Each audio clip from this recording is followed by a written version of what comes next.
wabarakatuh.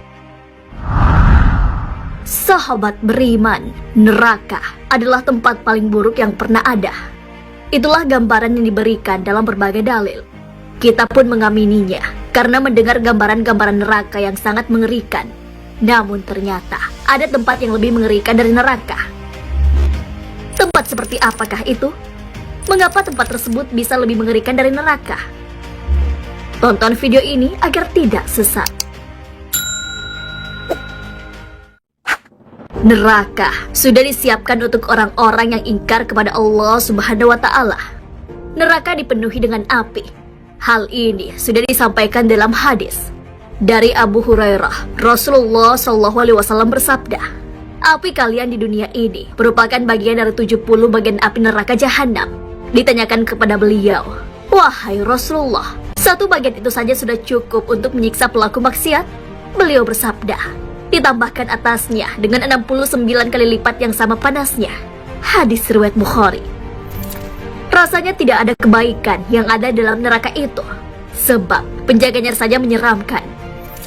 Hai orang-orang yang beriman, peliharalah dirimu dan keluargamu dari api neraka yang bahan bakarnya adalah manusia dan batu. Penjaganya malaikat-malaikat yang kasar dan keras, yang tidak durhaka kepada Allah terhadap apa yang diperintahkan kepada mereka dan selalu mengerjakan apa yang diperintahkan. Quran Surah At-Tahrim ayat 6. Tak hanya itu, suara neraka juga membuat bulu kuduk merinding. Apabila mereka dilemparkan ke dalamnya, mereka mendengar suara neraka yang mengerikan, sedang neraka itu menggelegak. Quran Surah Al-Mulk ayat 7. Jangan lupa bahwa salah satu bahan bakar neraka adalah manusia.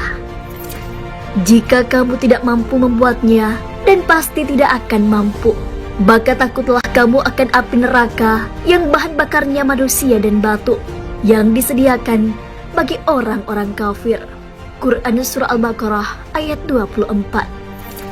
Terkait gambaran neraka, Rasulullah SAW sampai pernah menangis saat mendapatkan wahyu mengenai tempat mengerikan itu. Hal ini diabadikan dalam Al-Mawaiz Al-Usfuriyah. Saat itu, para sahabat khawatir sebab Rasulullah SAW bersedih. Mengetahui hal itu, Fatimah pun mendatangi ayahnya. Mereka berbincang dan Fatimah menanyakan mengenai neraka. Kemudian Nabi SAW menjawab, "Wahai Fatimah, sesungguhnya pintu neraka yang paling ringan itu setara dengan 70.000 gunung dari api, dan pada setiap gunung tersebut terdapat 70.000 lembah api. Lalu pada tiap-tiap lembah itu terdapat 70 juta sumber api yang masing-masing berisi 1 juta kota.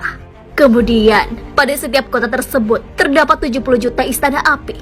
Lalu pada tiap-tiap rumah itu terdapat 70 juta ruangan api yang berisi 70 juta peti api. Dan pada setiap api itu terdapat 70 juta jenis siksaan yang berbeda satu sama lain. Dari semua tingkatan neraka, neraka jahanamlah yang disebut paling berat siksaannya. Lalu siapa sajakah penghuninya? Sesungguhnya kami jadikan untuk isi neraka jahanam kebanyakan dari jin dan manusia. Mereka mempunyai hati, tetapi tidak dipergunakannya untuk memahami ayat-ayat Allah Subhanahu wa Ta'ala.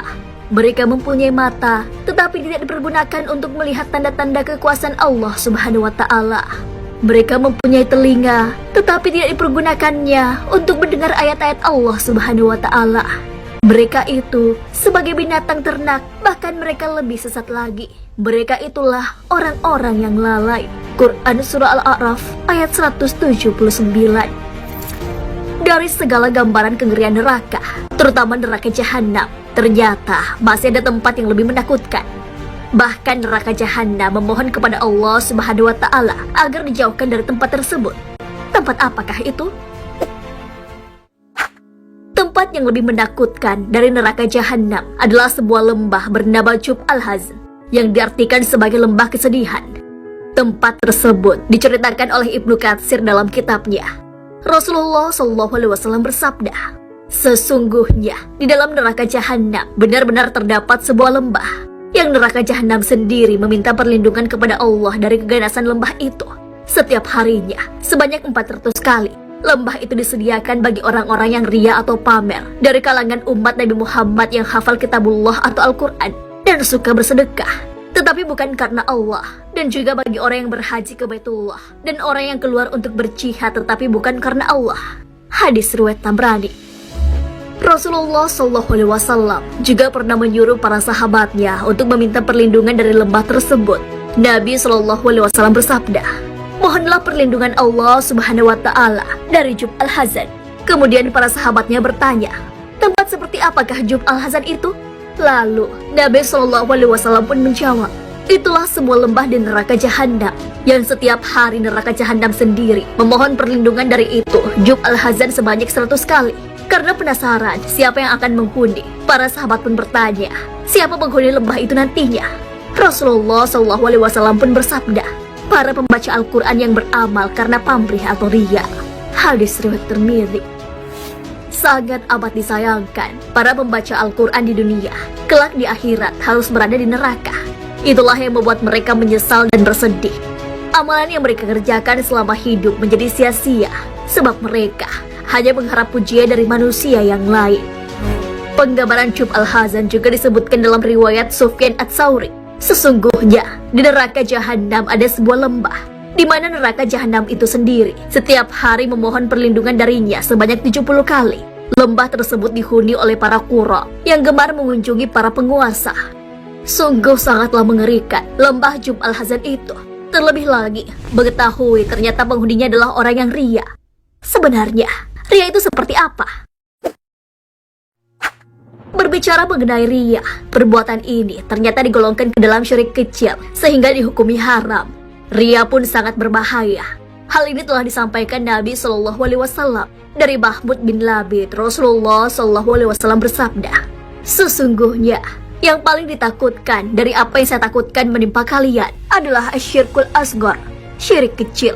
Maka para sahabat bertanya, "Apa yang dimaksud dengan asyirkul asghar?" Nabi SAW menjawab, "Ar-riya." Lalu, apa sebenarnya riya itu? Al-Hafiz Ibnu Hajar Al-Asqalani menjelaskan apa sebenarnya yang dimaksud dengan riya dalam Fathul Bari. Beliau mengatakan bahwa riya ialah menampakkan ibadah dengan tujuan dilihat manusia, lalu mereka memuji pelaku amalan itu. Imam Ghazali juga punya pendapat sendiri mengenai riya, yaitu mencari kedudukan pada hati manusia dengan memperlihatkan hal-hal yang baik. Tidak jauh berbeda dengan pendapat sebelumnya. Abu Bakar Ibnu Al-Arabi juga mengartikan bahwa riya adalah memperlihatkan diri saat melakukan sebuah amalan dan hatinya menginginkan pujian dari manusia. Riya pun dibagi menjadi dua. Ada riya kholis, yaitu melakukan ibadah semata-mata hanya untuk mendapatkan pujian dari manusia. Kemudian ada riya syirik, yaitu melakukan ibadah dengan niat menjalankan ibadah kepada Allah Subhanahu wa Ta'ala dan juga sekaligus mendapatkan pujian dari manusia. Hidup orang yang riya akan selalu kelelahan, sebab yang dikejar adalah dunia agar terus bisa dipuji dan diagung-agungkan oleh orang lain. Orang-orang riya yang mengerjakan amalan bukan karena Allah Subhanahu wa Ta'ala akan mendapatkan ganjarannya. Tak lain adalah dilemparkan ke dalam neraka. Sesungguhnya orang-orang munafik itu menipu Allah, dan Allah membalas tipuan mereka. Dan apabila mereka berdiri untuk sholat, mereka berdiri dengan malas. Mereka bermaksud ria dengan sholat di hadapan manusia, dan tidaklah mereka menyebut Allah kecuali sedikit sekali. Quran Surah An-Nisa ayat 142. Sangat disayangkan jika amal yang sudah kita kerjakan malah sia-sia hanya karena kita tidak benar-benar melakukannya, hanya karena Allah Subhanahu wa Ta'ala semata. Rasulullah SAW sudah sejak dulu memperingatkan umatnya akan amalan yang dilakukan bukan karena Allah Subhanahu wa Ta'ala. Akibatnya sungguh fatal, sebab mau surga saja tak akan tercium. Barang siapa mempelajari ilmu yang dengannya dicari wajah Allah Azza wa Jalla, namun ia tidak mempelajarinya kecuali untuk meraih kesenangan dunia dengan ilmu itu, ia tidak akan mendapat aroma surga pada hari kiamat. Hadis riwayat Abu Daud. Sahabat beriman, membayangkan neraka, apalagi neraka Jahannam saja, sudah membuat kita ngeri, sebab siksaannya sangatlah dahsyat. Apalagi neraka Jahannam adalah tingkatan neraka yang paling mengerikan. Namun ternyata ada yang lebih membuat kita ngeri, yaitu lembah Jub Al-Hazan. Ada yang bisa membayangkan bagaimana kengerian lembah itu?